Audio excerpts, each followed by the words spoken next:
Good morning, ladies and gentlemen. This is Shahab Karni from the television studio in Washington from I 95. As you all can see, a poster of flyer. It says one country, two justice system. Listen to the tale of a nuclear state. Might is right. Where? In Pakistan. So, if you can see, Pakistan has emerged as a very critical uh, player in that region due to its nuclear capacity, the geopolitical situation. At the same time, on this flyer, you see two images of two very populist leaders in Pakistan. One is Mr. Altaf Hussain. He is living in England as we speak. And the other one in the news 24/7 in Pakistan is Imran Khan, the former prime minister. Both are populist leaders for good or bad reasons. But the conversation today, this morning, is as the flyer says, one country, Pakistan, two different judicial or justice system, one for Imran Khan, one for Altaf Hussain. So I was looking on a short notice for a guest to join me to have this conversation. Very fortunate that on a short notice I was able to connect with a leading voice from MQM. He is with me, Mr. Yusuf Saeed from New York, and he has been a veteran with MQM working on human rights issues, the other issues. Welcome to my studio, Mr. Yusuf Saeed. Thank you very much, Nishab Kanisab. How are you today? I'm doing great, and I'm thankful to you to giving me the chance to convey my message to the public through your TV channel. And I thank you and your staff for this. So Thank you. the reason for my response to this call was this flyer that I got about 3 days back. Mr. Saeed, it says a protest rally on Wednesday, September 14th, in front of the Department of State. So why suddenly this activism? Please update our audience. Thank you, sir. Thank you very much. Yes, we have this protest rally day after tomorrow on Wednesday, uh, September 14th. The reason for this rally is going to be outside Pakistan Embassy and then later on Department of State Department. And then after that, we are going to have a meeting with the press conference afterwards.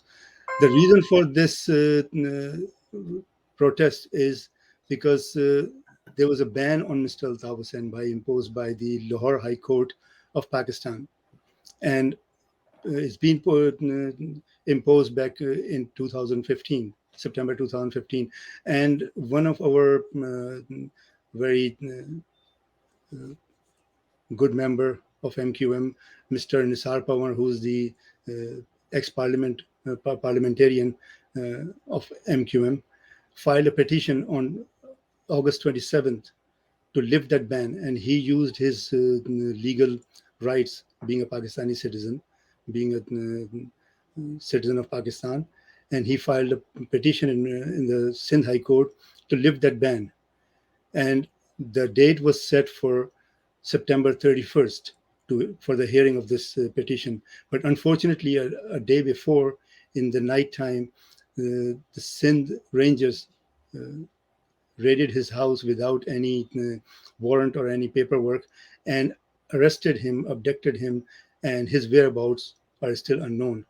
So we want to raise our voice. We want to ask questions from the Pakistan government. So my thank you for my question to you, Mr. Saeed, is that he was apprehended by a paramilitary force, not the police of Sindh government. Well, it was a joint efforts, police and the paramilitaries, rangers, Sindh Rangers. But Sindh Rangers were the one who went inside his house in the middle of the night without even any. Was he involved in any terrorist activity? Never. He is a very law-abiding citizen with no criminal record, with no bad, name. So the question I'm asking you, these questions, is that no criminal act, and by then apprehended for last almost 8 to 9 days now by the paramilitary forces in Pakistan, in the province of Sindh in Karachi.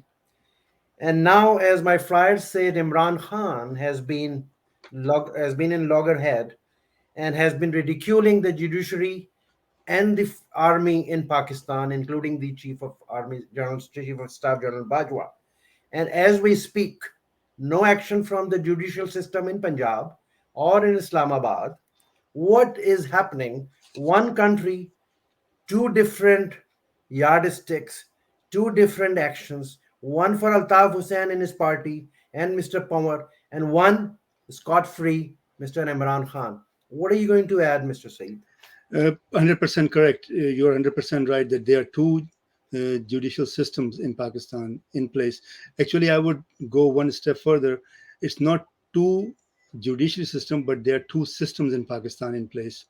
If you look at the history of the Pakistan, the creation of Pakistan, it was based on feudalism, and this feudalism is operated, owned, and safeguarded by the Army of Pakistan.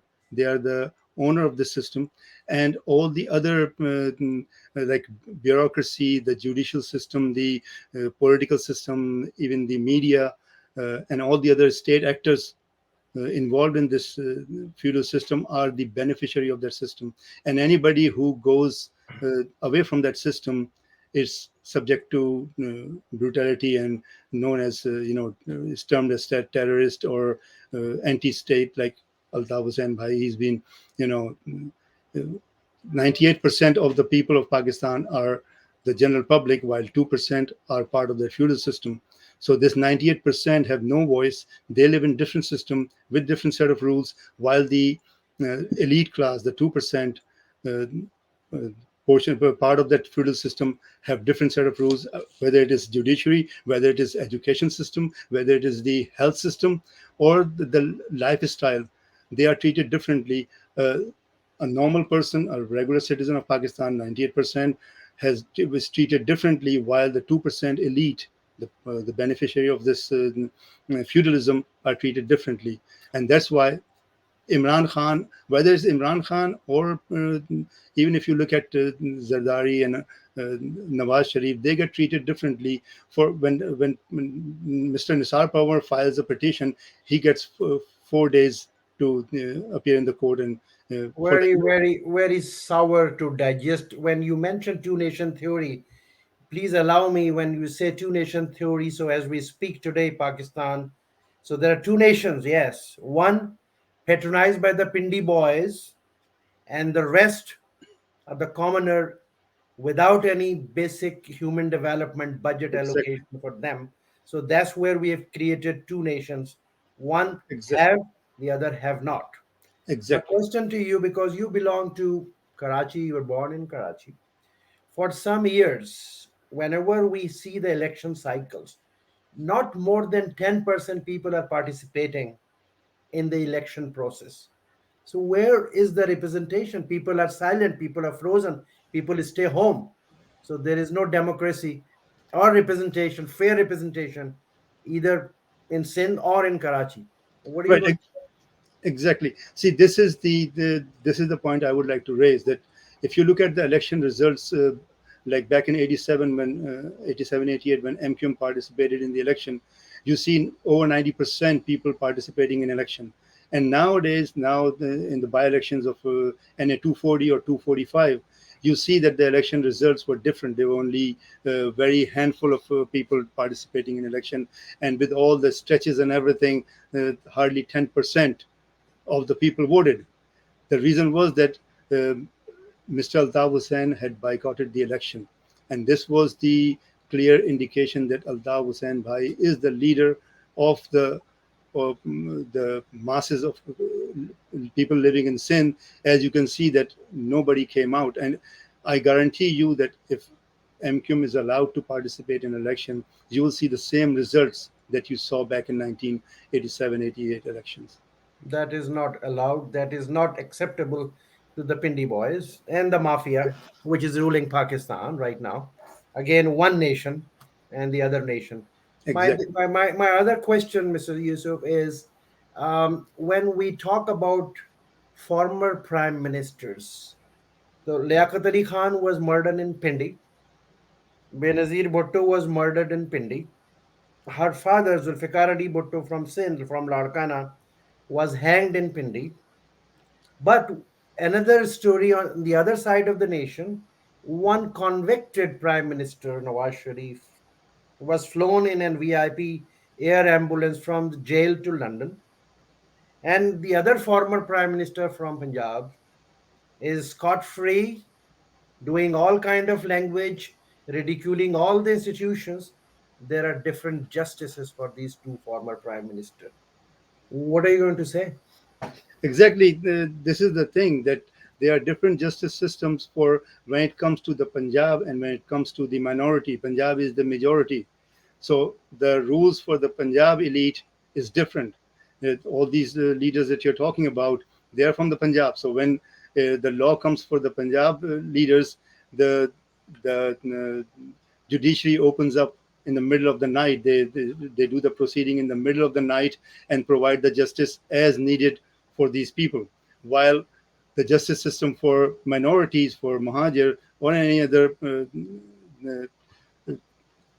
minority is quite different. Where Altaf Hussain Bhai had been, banned from public appearance back in 2015, and still nobody can, do anything about it. Even when Nisar Parvar Bhai tried to do something, he gets abducted. His children try to file a petition to get his release, and they gave them the judiciary gave them the date for 45 days from now.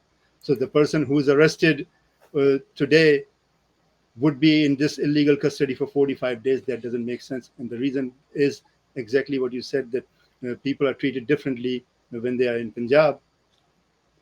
So And my two final questions. Thank you very much, Mr. Said.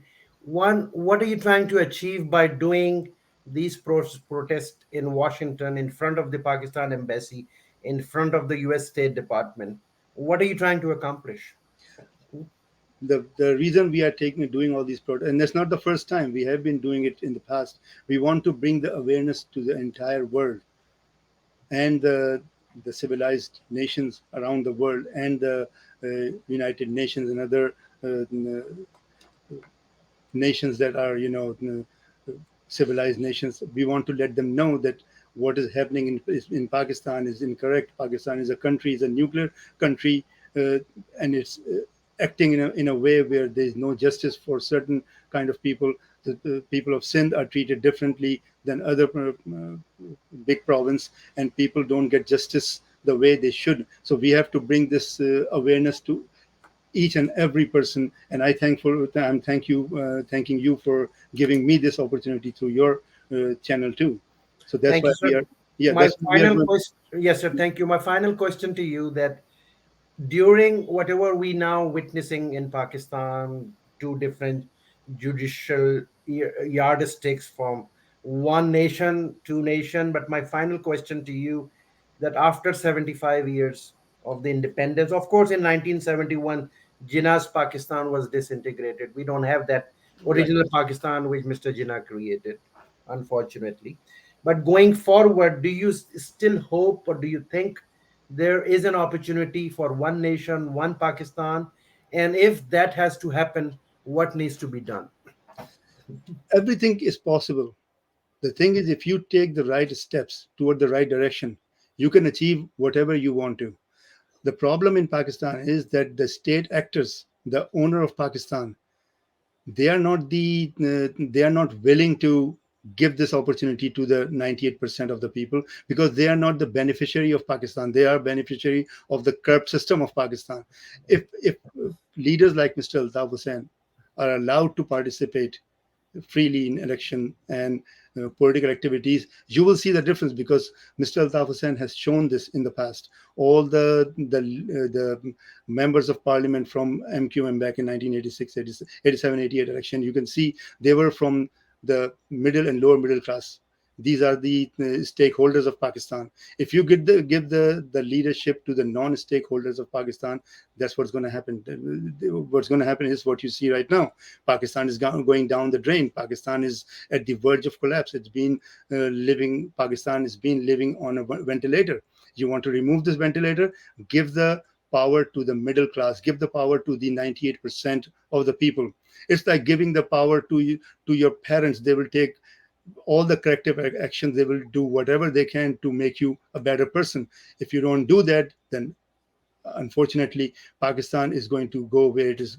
You can see where it is going right now. And I would like to request to uh, the military establishment through your TV channel that please, that you see the where the Pakistan is going right now because of your negative actions.